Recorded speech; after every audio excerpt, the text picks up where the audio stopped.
Hi hello అందరూ నమస్తే.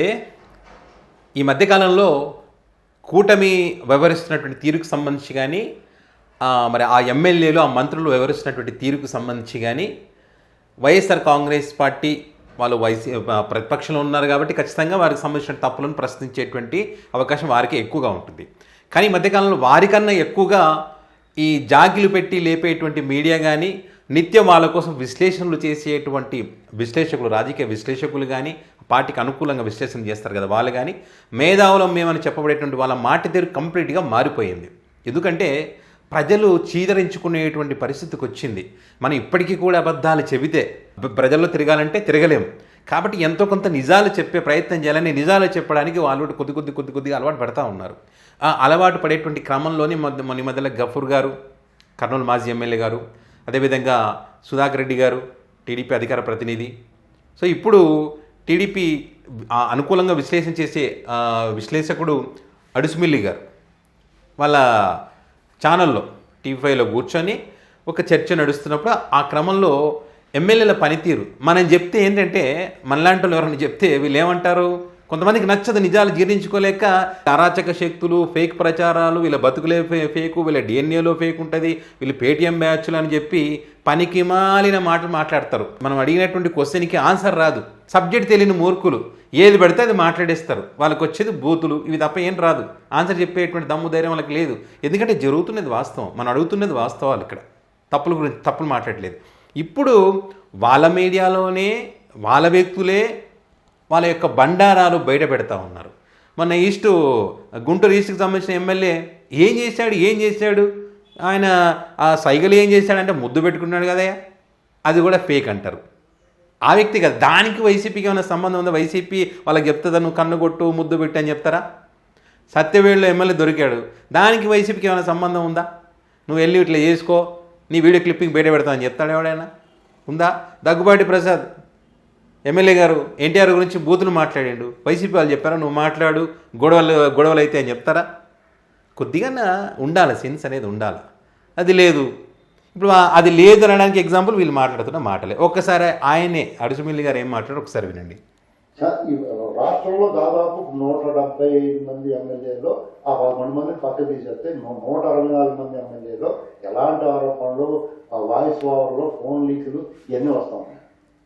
అందులో 175 మంది ఎమ్మెల్యేలలో ఆ 11 మంది పక్కన పెడితే మిగతా ఎమ్మెల్యేల యొక్క పరిస్థితి ఏంటనేది, ఫోన్ లీకులు, వాళ్ళ యొక్క రాసలీలలు, వాళ్ళ కథలు, వాళ్ళ అవినీతి మొత్తం బయటికి వస్తూ ఉంది.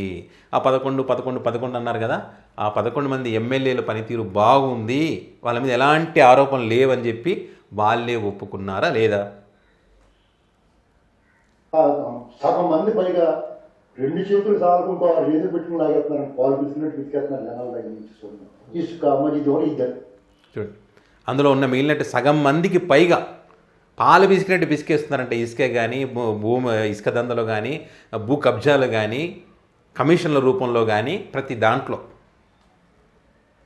ఎవరైనా లేఅవుట్ వేసుకుంటే డబ్బు అడుగుంటే బుద్ధి లేదంటే సిగ్గు లేదంటే ఎవడో లేఅవుట్ వేసుకున్నాడు అభివృద్ధి చేయడానికి. మీరు ఒక 4 ఎకరాలు 5 ఎకరాలు లేఅవుట్ వేశారు, అందులో ఎకరానికి ఎంత ఇలా 4 ఫ్లాట్ బుద్ధి ఉందంటే అంటే మంచి ఎవరన్నా చూడండి, లేఅవుట్లు వేసుకుంటే కూడా 2-3 ఎకరాలు లేఅవుట్లు వేసుకుంటే కూడా వాళ్ళ దగ్గర కమిషన్లు అంట. బుద్ధి ఉందా, వాళ్ళకు సిగ్గుందా, శరం ఉందా అని చెప్పి వాళ్ళ వ్యక్తి మాట్లాడుతున్నాడు. ఇప్పుడు వాళ్ళ లేఅవుట్లు వేసుకొని వాళ్ళ పర్మిషన్లకు కానీ దానికి సంబంధించి కానీ చాలా ఖర్చు వస్తుంది. అది సేల్ కాకపోతే ఇబ్బందులు వస్తాయి. వడ్డీలకి తెచ్చి పాప వాళ్ళు వెంచర్ వేసి ఉంటారు. అలాంటి వాళ్ళ దగ్గర కూడా సరే ఇదనే నయం. ఎంత చికెన్ షాపులు కూడా వదిలిపెట్టట్లేదంట. చికెన్ షాపుల్లో అక్కడ కూడా కమిషన్ తీసుకుంటున్న పరిస్థితి, ఏది వదిలిపెట్టడం లేదు. పెట్టుకుంటే అందరూ డబ్బులు పడాలి. ఎత్తుకోవాలంటే ప్రజలు అధికారులు ఇచ్చారు, అమ్మలు ఎక్కిచ్చారు. సిగ్గుంటే డబ్బులు తీయడానికి ఇలా 10 ఓట్లు చెప్తున్నాను. బుద్ధి జ్ఞానం మర్యాద ఉన్నవాడు ఎవరైనా సరే ఈ రకంగా అడుక్కుతాను వచ్చు కదా, ఆ మొత్తానికి సిగ్గుంటే అడుక్కోవచ్చు కదా. ఎందుకంటే వీళ్ళు ఇలా చేస్తారు, నేను ఎవరు అడగట్లేదనా? అడుక్కు తినొచ్చు కదా, ఇంత దారుణం చేస్తూ ఉన్నారని చెప్పంటున్నాను నేను. నిజంగా ఆయన చెప్పింది కరెక్టే కదా.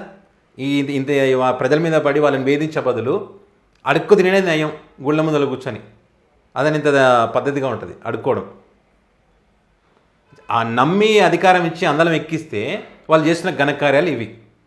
నేను ఎందుకు చేయగలగా నేను ఇప్పుడు చెప్తున్నాను ప్రజలు తిరగబడాను ఎవరైనా డబ్బు పెడితే ముఖం పగలగొట్టాలని చెప్తాను గొడవ అయితే అవ్వాలి ఒక రచ్చ అవ్వాలి ఒక రచ్చ అయితేనే దారిలోకి వస్తాడు అందరూ. ఇది చాలా చాలా సీరియస్ కామెంట్ ఇది.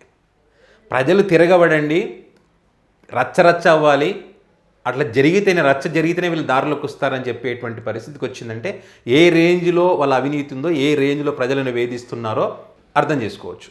అందరికి తెలియదా ఎందుకు చేయడం అలాగా మట్టి మధ్యాహ్నం బూడిద అన్నీ అమ్ముకుంటున్నారు కదా ప్రజలు కొన్ని పట్టించుకోరు మా తండ్రి చంద్రబాబు కానీ వాడు పడుకొచ్చే తీసుకుంటున్నాడు నిజం కదా ఎమ్మెల్యే బయట షాపులు అన్నా ఆ ఎమ్మెల్యే లాటరీలో వచ్చింది అది అదృష్టం ఆ అదృష్టాన్ని ఎలా పొగబడుతుంది వాళ్ళ దగ్గర కమిషన్ అక్కడ బుద్ధి లేదా మీకు మంచిగా వచ్చారు లేదా మిమ్మల్ని ఎన్నుకోలేదు ఇంకేనా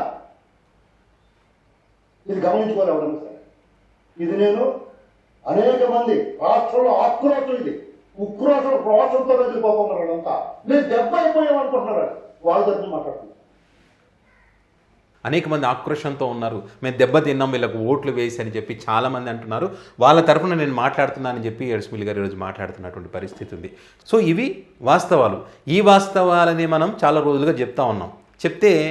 చెప్పాను కదా నమ్మరు కొంతమంది మూర్ఖులని, ఈరోజు చెప్తా ఉన్నారు కదా. చాలా క్లియర్గా అరటిపండు ఒలిచి నోట్లో పెట్టినట్టుగా ఉన్నటువంటి 175 మంది ఎమ్మెల్యేలో 11 మంది వైసీపీ ఎమ్మెల్యేలను పక్కన పెడితే మిగతా వాళ్ళలో సగానికి పైగా ఎంత దారుణంగా ప్రజలను దోచుకుంటున్నారు. ప్రజలు తిరగబడితే తప్ప వాళ్ళకి సిగ్గు శరం రాదు అని చెప్పే స్థాయిలో ఈరోజు మరి మాట్లాడుతూ ఉన్నారంటే పరిస్థితి ఏ రకంగా ఉందో అర్థం చేసుకోవచ్చు. ఒక రకంగా ఇది కూటమికి కానీ చంద్రబాబు నాయుడు గారు కానీ మరొక కోలుకోలేని దెబ్బ. ఎందుకంటే వరుసగా అధికార పార్టీకి సంబంధించినటువంటి అధికార ప్రతినిధులు కానీ వాళ్ళకు అనుకూలంగా మాట్లాడే వ్యక్తులు ప్రతి ఒక్కరూ కూడా వాస్తవ పరిస్థితులని చెప్తా ఉన్నారు. అయినా కూడా పార్టీ మారట్లేదు, పార్టీ చర్యలు తీసుకోవట్లేదంటే ఇక ప్రజలు నిజంగా వీళ్ళు చెప్పినట్టు తిరగబడేటువంటి రోజు ఖచ్చితంగా వస్తుంది. మరి మీ అభిప్రాయం ఏంటి? ఈరోజు ఏదైతే టీడీపీ పార్టీ విశ్లేషకుడు అడుసుమిల్లి గారు ఏదైతే చెప్తా ఉన్నారో ఈ రకంగా ఉంది నియోజకవర్గంలో దోచుకుంటున్నారని, దీంతో మీరు ఏకీభవిస్తారా? మీ నియోజకవర్గాల్లో ఏ రకమైనటువంటి పరిస్థితులు ఉన్నాయి అనే దానికి సంబంధించి మీ అభిప్రాయాన్ని కామెంట్ రూపంలో పెట్టండి.